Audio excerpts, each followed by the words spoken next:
Oreilles sensibles s'abstenir. Richard Martineau. Un animateur pas comme les autres. Richard Martineau. Cube Radio. Bonjour, bon mardi, merci d'écouter Cube Radio. Alors, ça a l'air qu'aujourd'hui, c'est un peu plus difficile qu'hier sur les routes. Hein. Hier, il y a peut-être des gens qui sont restés à la maison en disant, ben là, je vais regarder comment ça se passe, puis je verrai mardi exactement quel plan B je vais utiliser. Donc, c'est aujourd'hui où ça commence à se corser un peu. Je veux vous parler de culture. Hier, Sophie, ma compagne, Sophie Durocher, dans son émission, recevait le nouveau ministre de la Culture, M. Michel Lacombe, qui était ministre de la Famille avant, et là, qui est maintenant ministre de la Culture. Et elle a eu l'idée, comme ça, pas de lui faire passer un test, là, mais de lui poser une ou deux questions pour savoir si vraiment il connaissait bien la culture, si ça l'intéressait, si ça le passionnait, bref. Et elle lui demande, il y a un metteur en scène célèbre qui est mort ces derniers jours. C'était qui? Il savait pas. Elle dit, écoutez, il a été très, très important. Il a travaillé avec Michel Tremblay, entre autres. Donc, et pourtant, tout le monde a parlé de ça lorsqu'il est mort. Elle a dit, c'est André Brassard. André Brassard, il n'a pas fait « Ah oui, oui, je l'avais sur le bout de la langue, ça, non. » Zéro flatline dans ses yeux. Il ne savait pas qui était André Brassard. Peut-être que vous ne le savez pas à la maison. Peut-être que vous ne connaissez pas le nom d'André Brassard à la maison. C'est correct, mais vous n'êtes pas ministre de la Culture. Il est ministre de la Culture. Et quand tu es ministre de la Culture, tu ne connais pas André Brassard, une des personnalités les plus importantes pour l'histoire de la culture au Québec. S'il y a une œuvre qui a marqué le Québec, qui a changé le Québec, qui a amené le Québec dans la modernité, c'est quoi? C'est bien les Belles-Sœurs de Michel Tremblay.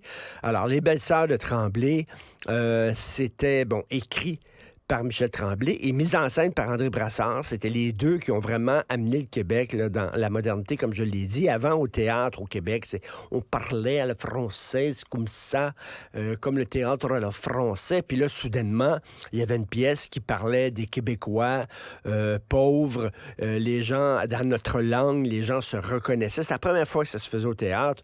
Donc, c'était très important. Il ne connaissait pas André Brassard. Et là, il dit, oui, mais vous savez, c'est pas de ma génération, c'est une question de génération. J'ai dans la trentaine. Puis... Non, c'est quoi cette affaire-là?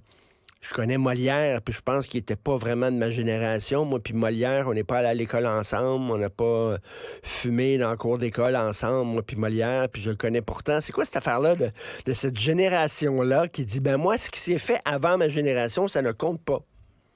Non. Louis-Ferdinand Céline, ça compte pas. Régent Duchamp, c'était pas de ma génération, ça ne compte pas. À la limite, Robert Charlebois, c'était pas de ma génération, ça ne compte pas. Harmonium aussi, c'était dans les années 70, j'étais enfant, donc, voyons. Et comment ça se fait que jamais on ne nommerait un ministre de l'économie qui ne connaît pas c'est qui Pierre-Carl Péladeau, qui ne connaît pas c'est qui Jean Coutu, qui ne connaît pas c'est qui la famille Bombardier. Jamais on ne nommerait des gens en économie parce que c'est important. Hein? C'est comme des ministères durs, c'est comme la science dure. L'économie, c'est important. Mais la culture, c'est tout le temps, tout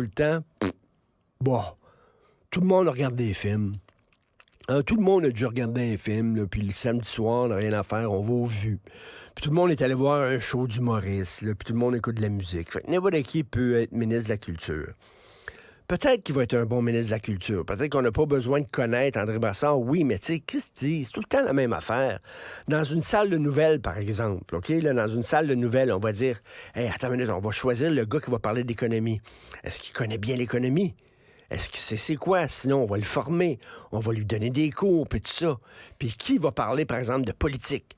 Politique fédérale. Attends une minute, là, ça prend quelqu'un qui connaît très bien la politique fédérale, qui a une certaine mémoire, qui a lu, qui peut nous parler de la rapatriement de la Constitution, de Pierre-Éliott Trudeau, père, etc. T'sais. Quelqu'un qui a de la mémoire, qui a de l'histoire, qui a une connaissance. Mais la culture, qui va parler de culture? Là, la petite fille, toi, là?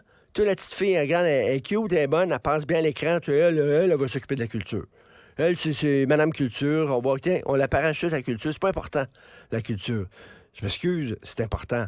Et le ministre de la Culture qui ne connaît pas André Brassard, je suis désolé, mais ça me fait un peu capoter. Martineau, souvent imité, mais